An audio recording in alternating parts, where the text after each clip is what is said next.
Assalamualaikum warahmatullahi wabarakatuh. Perkenalkan, nama saya Deni Akda dengan NIM 60800119037 dari kelas B. Mata kuliah Prasarana Wilayah dan Kota 2. Nama dosen Ian Awaludin STMT. Pada kesempatan kali ini saya akan menjelaskan tentang bentuk-bentuk pemusnahan atau pembuangan akhir sampah.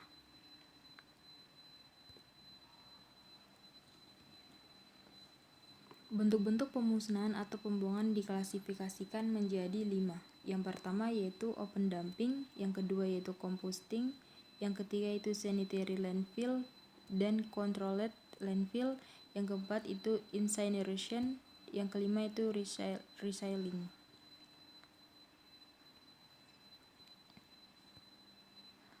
Open dumping yaitu jenis pembuangan akhir murah yang penyediaannya di suatu lokasi terbuka dan sampah dibuang begitu saja. Yang kedua yaitu cocok untuk sampah hasil sapuan jalan, abu dan benda-benda yang dapat dibakar. Yang ketiga, lokasi pembuangan terbuka ini hendaknya dipilih pada tempat yang agak rendah agar debu-debu maupun sampah dari jalan dapat dipadatkan. Yang keempat yaitu perlu diperhatikan agar tanahnya kedap air untuk menjaga cairan limbah yang timbul tidak sampai merambat jauh ke tempat lain dibawa oleh aliran air tanah.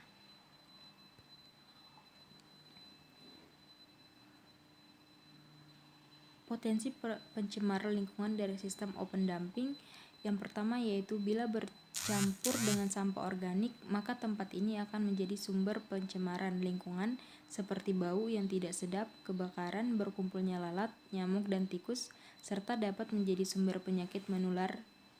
Yang kedua yaitu akibat pembusukan sampah ini akan timbul cairan limbah atau leachate.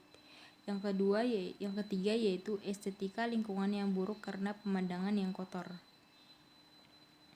Oleh karena tidak terkendalinya jenis sampah yang akan dibuang, maka jenis pembuangan akhir seperti ini tidak disarankan lagi. Selanjutnya kita beralih ke composting. Composting didefinisikan sebagai suatu proses dekomposisi atau penguraian secara biologis dari senyawa-senyawa organik yang terjadi karena adanya kegiatan mikroorganisme yang bekerja pada suhu tertentu. Composting juga didefinisikan sebagai salah satu metode pengelolaan sampah organik menjadi material baru seperti humus yang relatif stabil dan lazim disebut kompos. Composting dengan bahan baku sampah domestik merupakan teknologi yang ramah lingkungan, sederhana, dan menghasilkan produk aktif yang sangat berguna bagi kesuburan tanah atau tanah penutup bagi landfill. Proses pengomposan mereduksi volume timbunan sampah hingga 70%, dan mikroorganisme yang berperan dalam proses pengomposan yaitu ada 3. Yang pertama, bakteria, actinomycetes, dan fungi.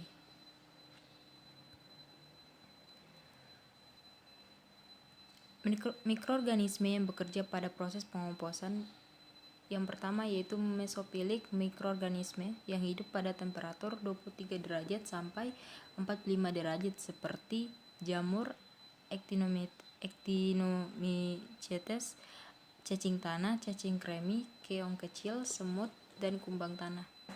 Yang kedua itu thermophilic mikroorganisme yang hidup pada temperatur 45 derajat sampai 65 derajat Celcius seperti cacing pita, protozoa, rotifera, dan kutu jamur. Kondisi yang optimal untuk mempercepat pengomposan yaitu untuk faktor rasio C/N, kondisi yang bisa diterima yaitu 20:1 sampai 40:1, dan kondisi idealnya yaitu 25:1 sampai 35:1. Sedangkan untuk faktor kelembaban, kondisi yang bisa diterima yaitu 40-65%, sedangkan kondisi idealnya yaitu pada 45-62% berat. Untuk faktor oksigen tersedia, kondisi yang bisa diterima yaitu lebih dari 5% dan kondisi idealnya lebih dari 10%. Untuk faktor ukuran partikel, kondisi yang bisa diterima yaitu 1 inci, sedangkan kondisi idealnya yaitu bervariasi. Untuk pH, kondisi yang bisa diterima yaitu 5,5 sampai 9,0, sedangkan kondisi idealnya yaitu 6,5 sampai 8.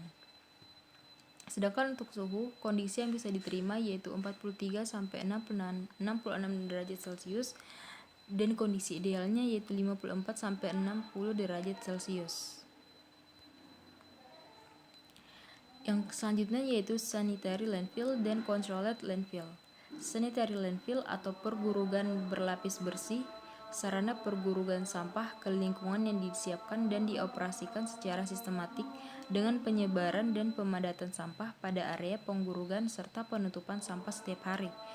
Yang kedua yang selanjutnya yaitu controlled landfill atau pergurugan berlapis terkendali. Sarana pergurugan sampah yang bersifat antara sebelum mampu melaksanakan operasi penggurugan berlapis bersih tempat sampah yang telah diuruk dan dipadatkan di area penggurugan ditutup dengan tanah sedikitnya 1 kali sampai 7 hari. Untuk sanitary landfill, sampah diratakan dan ditimbun dengan menggunakan lapisan tanah dan pasir.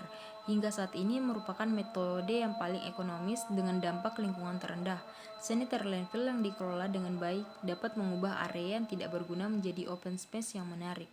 Sanitary landfill yang tidak dikelola dengan baik dapat menyebabkan pencemaran air tanah.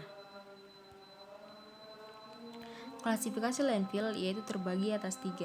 Landfill untuk sampah perkotaan, landfill untuk sampah yang ukurannya telah diperkecil seperti tidak memerlukan penutupan tiap hari, untuk mengurangi persoalan bau, lalat, dan tikus, mengurangi jumlah tanah penutup, memerlukan fasilitas untuk memperkecil ukuran sampah. Yang ketiga yaitu landfill untuk satu jenis sampah atau monofills, seperti abu sisa pembakaran atau limbah industri. Sedangkan syarat-syarat lokasi landfill yang pertama yaitu batasan lokasi, yang kedua ketersediaan lahan, yang ketiga akses, yang keempat kondisi tanah dan topografi, yang kelima kondisi klimatologi, yang keenam hidrologi air permukaan, yang ketujuh kondisi geologi dan hidrologi, sedangkan yang kedelapan kondisi lingkungan lokal. Umumnya landfill terletak di daerah yang jauh dari pemukiman. Saya kira hanya itu yang dapat saya sampaikan. Lebih dan kurangnya mohon dimaafkan. Wassalamualaikum warahmatullahi wabarakatuh.